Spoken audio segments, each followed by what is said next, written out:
I've had this sketch on my hands for maybe a couple of months, so hopefully this time I'm gonna finalize it. It has my original character Mariam in the front. Here's a rough color sketch and, well, let's try to do it. You can see that I already put on some masking tape, but it won't stay for long. I was afraid that it's gonna damage the paper because I dragged the process over for like several days maybe, and you can see the locations changing.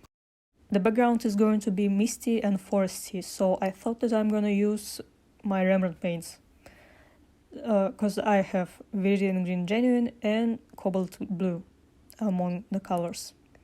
I didn't have to do it, I could just get away with some ultramarine blue, but I thought that I would do something more fun today.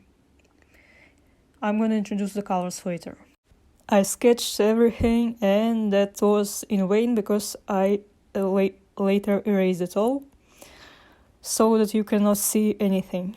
But the idea is here. And here I am starting with Viridian Green, of course. Viridian Green PG18 is a transparent and highly granulating pigment. Also, it's not very staining, which will come in handy later. You can see me starting to add transparent yellow medium and transparent oxide red, which are PY128, azo condensate yellow, and PR101, transparent iron oxide. These are very handy for just creating greens in general, but I use my transparent yellow medium as my primary yellow of this palette. You can already see Viridian creating some blooms in the background, and that's exactly why I picked it. Next I'm going to be making Deep Fog Granulating Mixture, consisting out of Viridian Green, Cobalt Violet Bright, just Cobalt Violet PV14, Cobalt Blue PB28, that's gonna overtake some of the granulation, and transparent iron oxide PR101. Now let me introduce you to the rest of the colors on this palette. After the yellow lower I have carmine or pyro red rubin PR264. It's a very handy color for darkening the greens and mixing some of the browns. One step lower I have yellow ochre, of course, PY43. The next column starts with classic quinacridone rose, PV19, but after that I've got Cobalt Violet Bright or just Cobalt Violet, PV14. The next one is Emerald Green or just your average phthalo green yellow shade, PG36. The last column starts with PB15, phthalo blue greenish, so I guess it's gotta be PB15 column 3. Just again, your basic blue. In this painting I didn't use PW6 opaque titanium white or PBK6 lamp black or rather shungite. Really, I just bought the white for highlights and black as a convenience thing because I just like black. And while we were talking about paints, I already started doing some foreground and adding some finalized touches, which will take forever to dry though. So let's talk about something else. You will often see me lifting some paints from the paper, and that's easy because I use mostly non-staining paints, and this paper is non-100% cotton, it's just 25% cotton, more like studio grade paper from Fabriano. It's 300 GSM, cold pressed. Like probably everyone on YouTube, I'm a huge art supplies hoarder. I've got a few brands of watercolors and of course a ton of watercolor paper, although I do not have many other supplies that aren't watercolor related. While I'm here touching grass, let's talk about brands of watercolor paints. While I don't have a ton of experience with Rembrandt, I would say it's my favorite one because it's the most classic and a very reliable one. While I still could order from Jackson's, I wanted to try Daniel Smith paints. The Primatech controversy stopped me from ordering them right away, and now I just can't. But I did manage to snatch some core paints that are American as well, and I love them. I don't use them much because the tubes are just 5 milliliters each, and that's very little, but I love them. I also ordered Mission Gold paints while they were on sale, but I did not like them. They behave kinda weird and create weird effects on paper. Here I am adding more tone to the background, and soon I will start painting the figure. Adding some color to the character helps with balancing the whole painting and helps me see if I need to correct some of the background as well.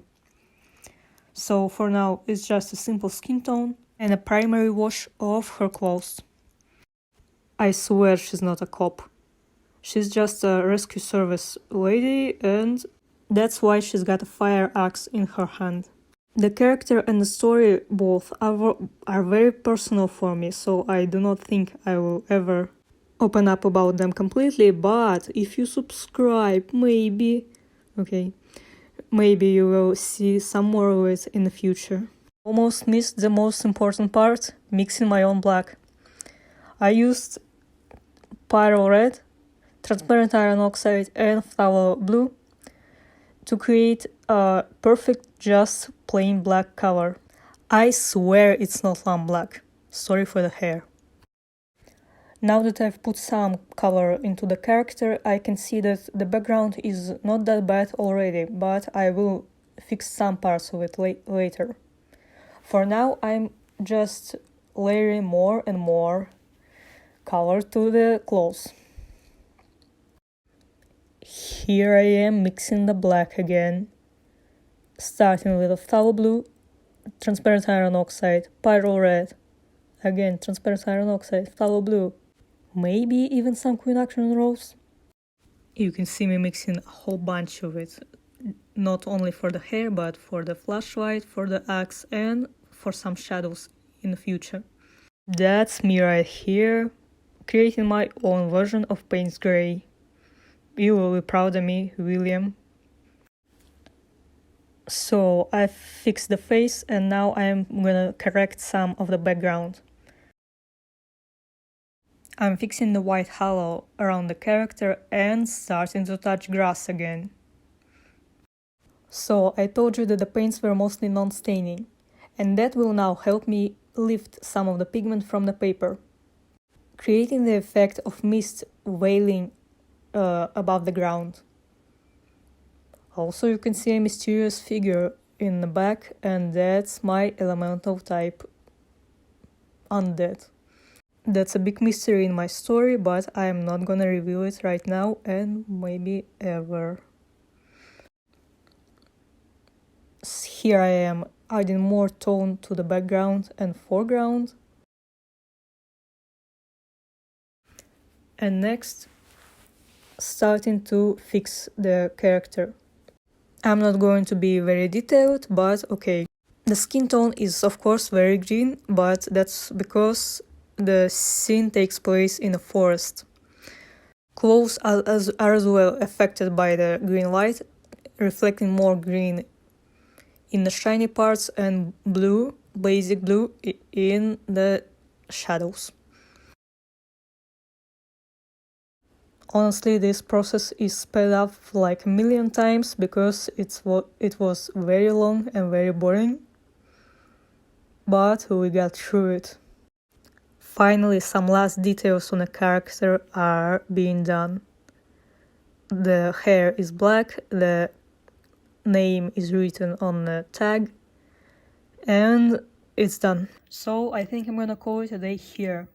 I'm not the best at backgrounds, but I am somewhat pleased with how everything turned out. my first time painting mist. I was bearing this idea for a very long time, and I finally got it on the paper. Here are the character and the creature that is just creaturing in the background. Her last name is Kozrin, and that's a very self-indulgent, since I call myself Karga, and Kozrin means raven and Karga means crow. Okay, Karga out.